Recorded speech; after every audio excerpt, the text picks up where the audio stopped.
Hello, everybody. I'm Dr. Marty Mrazik with Elite Athlete Services for Sports Psychology 123. I'm very pleased to be joined by my guest, Paul Coffey. He is a 4-time Stanley Cup winner, 3-time Norris Trophy winner, an all-around great guy. Paul, thanks for coming. That's a pretty good introduction. Thank you, Marty. Well, it's great to be here. I'm excited. Great. Yeah, well, looking forward to having a discussion on the topic of coachability. But first, just tell us a little bit of what you've been busy with and maybe shed light on your experience in the last couple of years being back in the coaching ranks with the Oilers. Well, I guess let's go back as quick as we can, but retired in 2001, raised a family, coached my two boys all the way up. Pretty much watched hockey all the way to the ground level, coaching young kids, 8, 9, 10, up to 16 years old. Took a couple of years off. Got hired by the Oilers, did some consulting, some helping out, some work with ownership / coaches and players. And then a couple of years ago, when the Oilers made a coaching change, brought in Chris Knobloch and myself as an assistant. Did that for 2 years and loved every second of it.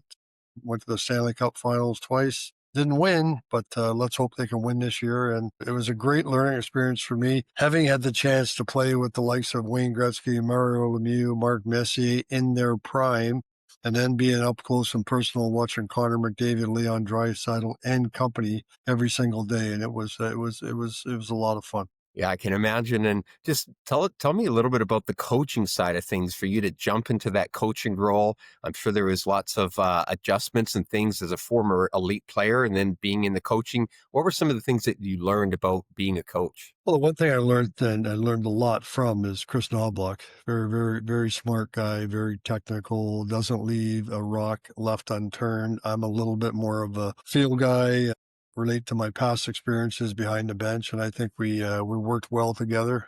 Technically, I'd put Chris up against anybody, but for me personally, it didn't change. Having a chance to coach those kids for all those years, my two boys, and 3 or 4 of them kids I coach are in the National Hockey League right now. And I think the most important thing for me as a coach is I learned from the kids. I learned from the kids on the Oilers because they are kids, because I'm in my 60s, and I learned from the younger ones too, coaching. And if you approach it that way, there's a lot of good things that can happen. Yeah, always something to learn.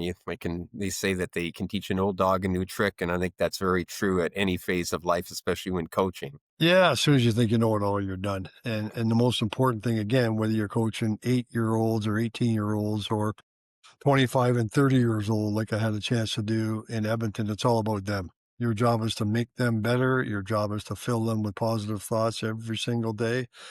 Be upfront and honest with them, and hopefully they can turn into better players. With all the talk about mental wellness and mental performance, you talked about kind of, really encouraging players, but also making them better. How did you find that approach to working with a different era of NHL players? Is just what did you have to do in order to get your message across? Well, they're different because of their birth years, period. That's it. They're still human beings. I found that there's one thing I wrote down on a piece of paper flying out to Edmonton to do my first coaching thing. And I said, nobody really cares how much you know till they know how much you care.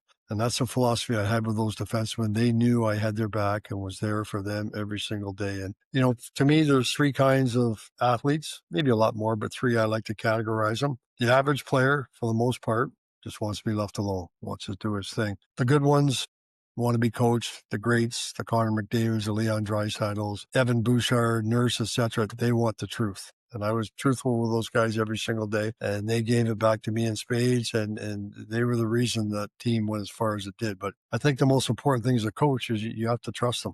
You have to make it about them. It's not about you.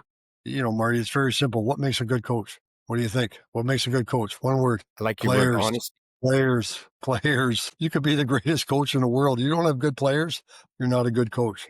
Your players will make you good or bad. Interesting. And conveying that and really getting in their heads about how much you care about them, but also really letting them know where they stand. Like all that is just, it comes down to good communication, it sounds like. Yeah, it's no different in parenting. If you tell your son or daughter one thing long enough, that's what they're going to become. If you tell a hockey player you're no good, you can only do this, you can't do that, that's the player they're going to be.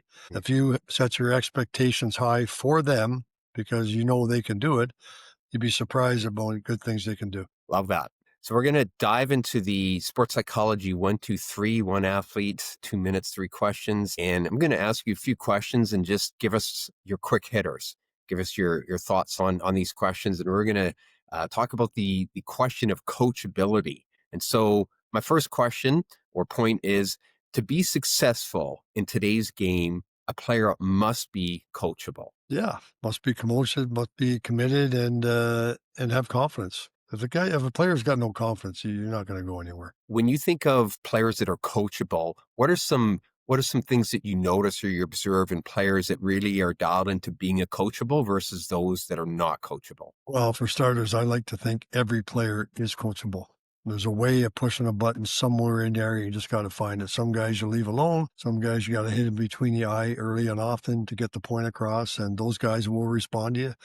Some guys won't, but the most important thing as a coach is to know when to do it. Sometimes you step over the boundaries a little bit. Yeah, that's the way it goes. For the most part, for me personally, coaching those defensemen in Edmonton was a thrill for me. So what advice would you give to a young player, say a junior player who really wants to take that next level?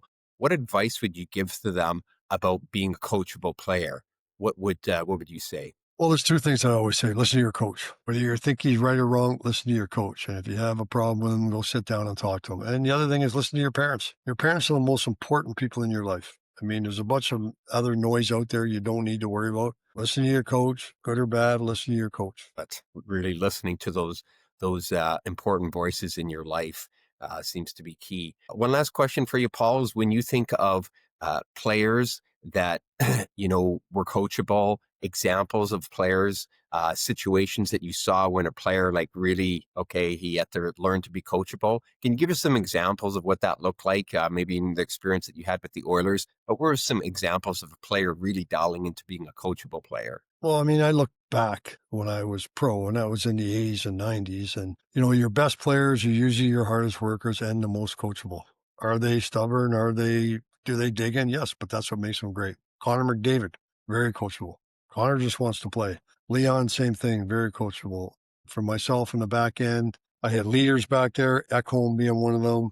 Ekholm brought Bouchard along. Nurse, same thing. Needed your honesty, needed your toughness, but very, very, very coachable. And the ones that aren't will find a way to weed themselves out. But I don't think anybody at any level, whether it be house league, play, AAA, pros, minors or not, everybody should be coachable. And if they're not, you can't turn your back to them as a coach. You got to find a way to make it work. And if it doesn't, the next year you just don't bring the kid back, plain and simple. Finding a way, hey? And sometimes that's Yeah. easier and sometimes that's harder, but it sounds like for you, your philosophy is there's always a way. Well, I think the most important thing, my philosophy always is, Marty, it's about the player. It's not about me. It's not about anybody else but the player. And how can I make him better? But there's times when they'll keep you up at night. But if you care as a coach and they care as players, you're going to win more than you lose. Excellent. Thanks for this, Paul. Really appreciate your time.